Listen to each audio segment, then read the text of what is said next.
Ankle का हो गया, लेकिन इसमें उंगली नहीं चल पाता है, तो उंगली चलाने के लिए बनाइए और रस्सी में गांठ बनाइए, हर जोर पर गांठ बनाइए। अब करके देखिए 1 महीना 2 महीना, फिर आपको खुद ही रिजल्ट पता चलेगा। तो हमको भी ये तरीका फिजियोथेरेपी डॉक्टर बताए थे।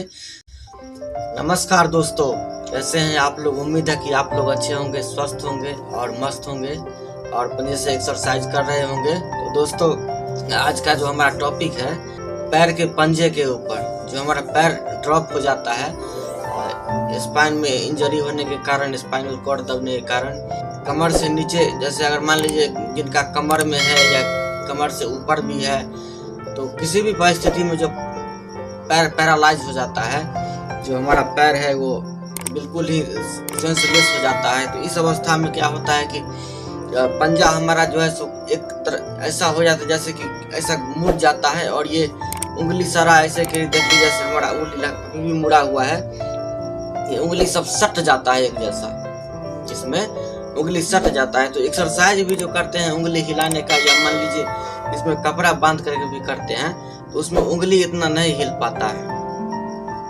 एंकल तो मान लीजिए हिलता है, एंकल हिलता है, लेकिन उंगली जो है सो नहीं हिल पाता है और उंगली सट जाता है, सटा हुआ रहता है।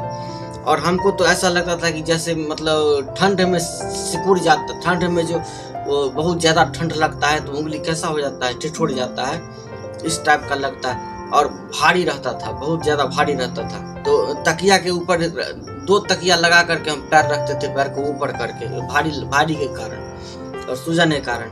तो दोनों पैर में वही था कि पंजा हमारा दोनों पैर का ड्रॉप था। तो ये जो उंगली है, जैसे अभी भी हमारा चिपका हुआ, अलग नहीं रहता है, चिपका हुआ रहता है। पहले जैसा तो नहीं, लेकिन अभी भी चिपका हुआ है। तो इसको जो है सो इसे इसको खोल देते हैं, उंगली के इस गांसा को खोल देते हैं।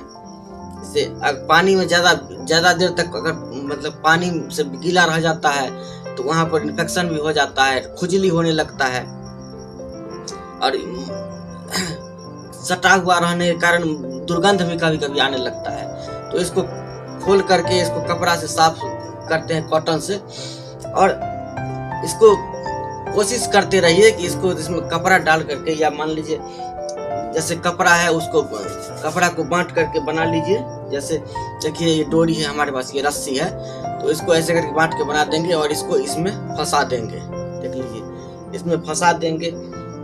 जैसे मान लीजिए ये माचिस का डब्बा है, इसको इसमें फंसा देंगे, उंगली में इसमें फंसा देंगे। इसी तरह कपड़ा का अच्छा रहेगा, कपड़ा का बना करके, और जितना उंगली का गांसा है हर गांसे में इसको डाल करके, और जब सोए रहेंगे तब भी, बिस्तर पर है तब भी इसको डाल करके इसमें रखना है।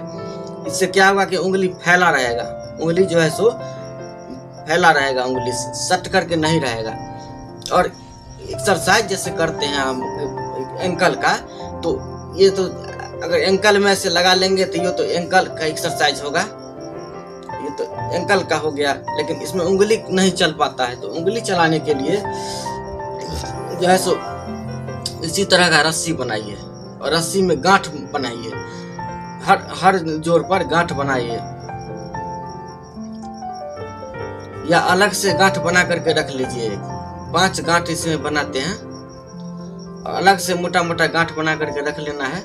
जैसे 5 उंगली है तो 5 गांठ बनेगा,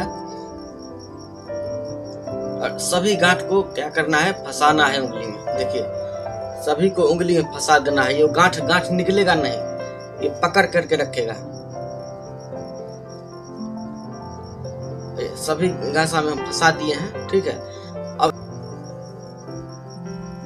अब जो हम इसको एक्सरसाइज करेंगे तो हमारा उंगली भी चलेगा, हाथ साथ में उंगली भी हिलेगा। इसमें पता नहीं कैमरा में दिखाई पड़ता है कि नहीं, लेकिन इसमें उंगली भी हिलेगा, क्योंकि उंगली के अंदर में जो है सो वो डोरी डाला हुआ है और उसमें गांठ लगा हुआ है। वो गांठ निकलेगा नहीं, उंगली पकड़ करके रखेगा। और नहीं अगर निकल जाता है गांठ तो उसको थोड़ा जो है सो एक्सरसाइज करते समय उसको बांध दीजिए कपड़े से, सारा उंगली को बांध दीजिए कपड़े से, और इसको 100 बार 200 बार 300 बार इसको जो है सो चलाना है। और चलाने के बाद भी जब बिस्तर पर रहते हैं तो उंगली में कपड़ा को ऐसे बांट लीजिए और बांध करके उंगली में फंसा करके रखिए। रुई है, कॉटन है, आपके घर में रुई है तो रुई का बना लीजिए, बत्ती बना करके और उसमें उंगली में डाल करके रखिए। ये चिपका हुआ रहता है, इसको अलग अलग रहना चाहिए, अलग अलग रहना चाहिए, तभी आपको उंगली का एक्सरसाइज करने में बनेगा। ये चिपका हुआ रहेगा तो इसमें वैसा ही रह जाएगा। इसलिए इसको एक्सरसाइज करते हैं तो एंकल का एक्सरसाइज करते हैं, तो एंकल के एक्सरसाइज में अगर रस्सी से खींचते हैं कपड़ा से तो वो एंकल मूव करेगा लेकिन उंगली मूव नहीं करेगा। तो उंगली को हाथ से होगा एक्सरसाइज करना, तो हाथ से कितना करेगा, इसलिए हम बता रहे हैं कि आप सो करके भी कर सकते हैं रस्सी के सहारे। रस्सी आप गांठ बना करके और गांठ को जो है सो इसमें फंसाना है, हर उंगली के गांसा में गांठ फंसाना है और फंसाने के बाद उसके बाद आपको करना है। इसमें उंगली मूव करेगा, एंकल भी मूव करेगा और उंगली का भी एक्सरसाइज होगा, दोनों होगा। और जब खाली आप सोइए तब भी उसमें कपड़ा डाल करके रखिए उंगली में, ये बहुत लाभ देगा, आगे चल के बहुत आपको अच्छा मदद करेगा, सपोर्ट करेगा। हम जब चलने लगे तो ये स्लीपर चप्पल हम पहनने लगे। स्लीपर चप्पल में हमको क्या होता है कि ये उंगली जो है उसमें गुंडी जो होता है पकड़ने वाला चप्पल में, जो गुंडी हमको इसमें आ जाता है तो उसको जब पैर हमारा ऐसे सिकुड़ जाता है पंजा चलने पर, तो उंगली में वो जो गुंडी है चप्पल का वो पकड़ आ जाता है, तो हमको चलने में सपोर्ट मिलता है। तो इस सब स्थिति में उंगली के बीच में घाव भी हो जाता है, इसलिए उंगली का एक्सरसाइज हाथ से तो करना ही है, लेकिन हम जो बताए हैं ये तरीका बहुत अच्छा तरीका है एक्सरसाइज करने का और इससे बहुत आपको फायदा भी मिलेगा। आप करके देखिए 1 महीना 2 महीना, फिर आपको खुद ही रिजल्ट पता चलेगा उंगली के लिए ये एक्सरसाइज का। ठीक है दोस्तों, इस उंगली के एक्सरसाइज के बारे में कमेंट में प्रश्न था। हमको भी ये तरीका फिजियोथेरेपी डॉक्टर बताए थे, तो जो हमारा अनुभव था वो हम आपको बताए हैं। और इसी तरह कमेंट में प्रश्न करते रहिए और वीडियो कैसा लगा कमेंट में ज़रूर बताइएगा। तो मिलते हैं फिर अगले वीडियो में अगले टॉपिक के साथ, तब तक के लिए जय श्री राम, प्रणाम।